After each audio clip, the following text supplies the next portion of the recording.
time for the second of our clips of the year. We've got 11 for you here, blimey.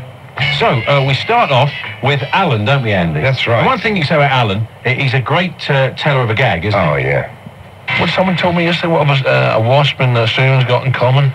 Something like, what was the answer now? It was something like, wasp and Aussies in common, you know, they're both, what do they do in this world? You know, these bees make honey, you know, they're here for what purpose? Just a waste of time, the both of them. He was a right grumpy old sod, he was. He did that old alternative comedian's trick. Didn't go well, so he swore. Yeah. It was quite wonderful. He had sort of one of those wobble boards in there with him. This is pure beaky, isn't it? This is, yeah. Who was he talking to again? Chris Ekabusi.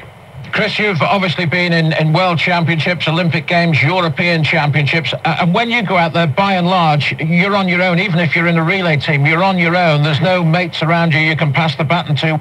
Let's be honest. If there's any point in Chris Akabusi's day when there is someone to pass the baton to, it's in the relay race. Absolutely right, yeah. And, you know, I'm a big fan of Mike Mendoza's work, yeah. And it's very showbizy. The last hour is very showbizy, and Christopher Biggins and Lionel Blair popped in. And, did they really? Yeah, this is what they said.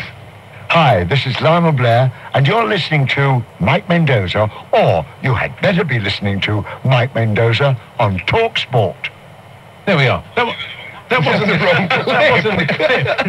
That wasn't the clip. But nothing better than a trail from Lionel Blair. He doesn't do them for us. We'll find it for you later on. But that was good to hear it, though. Oh, well, tremendous. Well, we've got any others? Now, I'll tell you what. In all seriousness, let's be serious for a moment. Oh yeah. Mike Parry was very ill this year. He was. And we said very Merry Christmas to him when we did handover earlier on. And there probably were points this year when Mike didn't think he'd see Christmas. So we're all delighted he did. That's right. And it was great to have him back. That said, it's great to have the clips as well. And he came back the first couple of weeks and returning with Ian Collins, his fine show from 10 here on TalkSport. He gave us this comment on Band-Aid. For some people, it'll always be an event that happened in 1985 at the height of Band-Aid and Bob Geldof and everything else. Why have you decided now to put icing on that image, which for many people won't be icing, but really rather sour-tasting butterscotch? Oh, yes. I hate that. It's like bitter candy floss. It's not easy to buy. No. Uncle Joe's don't make it. That's right. So this was a caller to breakfast, and I don't know, let's just hear what he or she had to say. Yeah. From Kent, let's go down to Plymouth and Louise. Hi, Louise. Morning. Troy Lewis. Oh, sorry. Sorry, Lewis. Still was a woman. I'm halfway through the operation. That's right, yeah. Babs Cabs.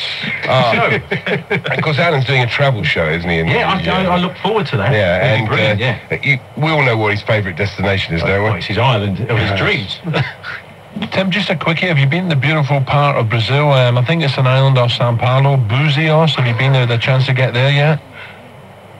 Oh, there we are. That took me an answer. But the idea, that it wouldn't be great if someone, I don't know, Ryanair decided to fly direct to Buzios for $9.99. They just do a cheap one. Yeah. Well, 2 pence to get to Buzios.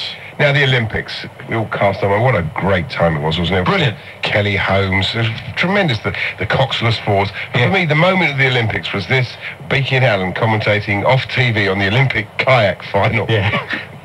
But Tim Brabant really pushing hard, and he's now right into the second place rower in that event, the second place paddler. So he's about to take second place, but will the line come too quickly for him?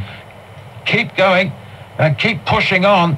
And I think that it might be too much for him to get to the line to get a gold. Here's the finishing line coming up. He might just get a silver if he pushes on, will he? Is it a silver? We'll confirm that with you in just a moment. Or indeed, he might not. I might have been looking actually at the two up at the top there. In fact, he didn't get into the show there, so my apologies for that altogether. We're looking at a monitor which is Vicky, that was exciting. It was exciting. Unfortunately, you were talking about the guy from Azerbaijan. Yeah, what a tune. Azerbaijan. He always goes to Buzios. He certainly does. So there we are. Now, this was a caller to Mike Dickin, and it gave him a chance to both pay tribute to the great Abbott and Costello, didn't it? Derek's on the Wirral. Where are you going, Derek? Hello. Hi, Derek.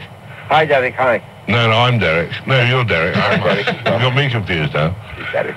Yeah. No. No, It's just, Derek, just to let you know. No, I'm not Derek. You're Derek. I'm Mike. No, Mike, sorry. Right. Yeah. He's still calling himself Mike. Who's on first?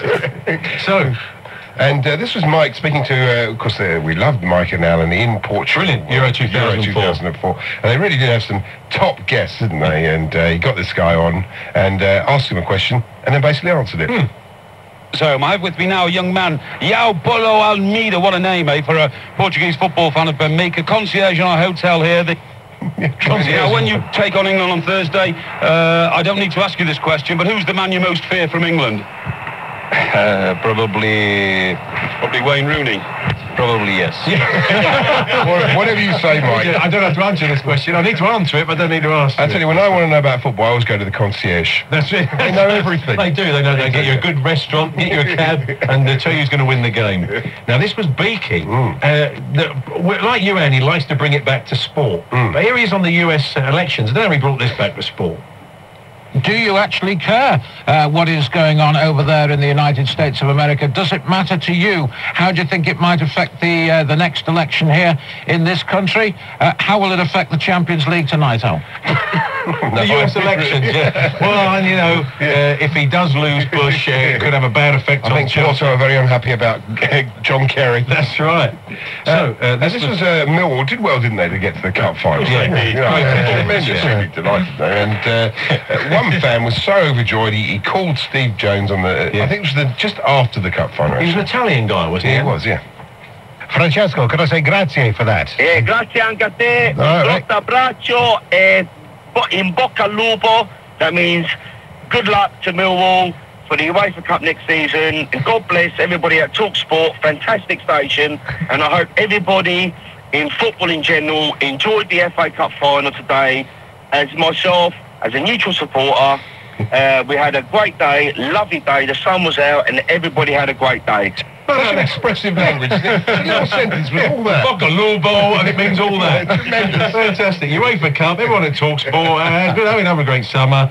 So, and finally, this is one of our favourites of the year. These are our kind of favourites from these clips of this year. This is Ian Collins, and he had Mike Rutherford, formerly of Genesis, on the show.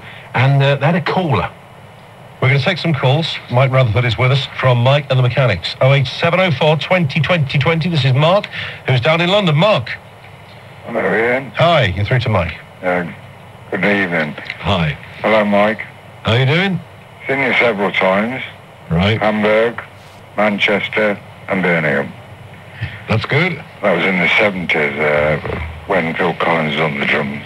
Right. Now, a question I've got to ask you here is, how did you come out with Salisbury Hill? Where did that come from? Because that was a brilliant, one of the best songs I've ever heard. Right. Well, unfortunately, that wasn't me. That was a song by Peter Gabriel. Well, it was Peter, yeah, but weren't you involved in that? No, that was his first real kind of solo album he did when he left Genesis. But I mean, I agree. I think it's a great song. I've seen Genesis live several times, and they're one of the greatest sounding bands I've ever seen in my life. What do you think of Supertramp? Just gets better, doesn't it? Yeah, that's right. Yeah, It's got his own show now.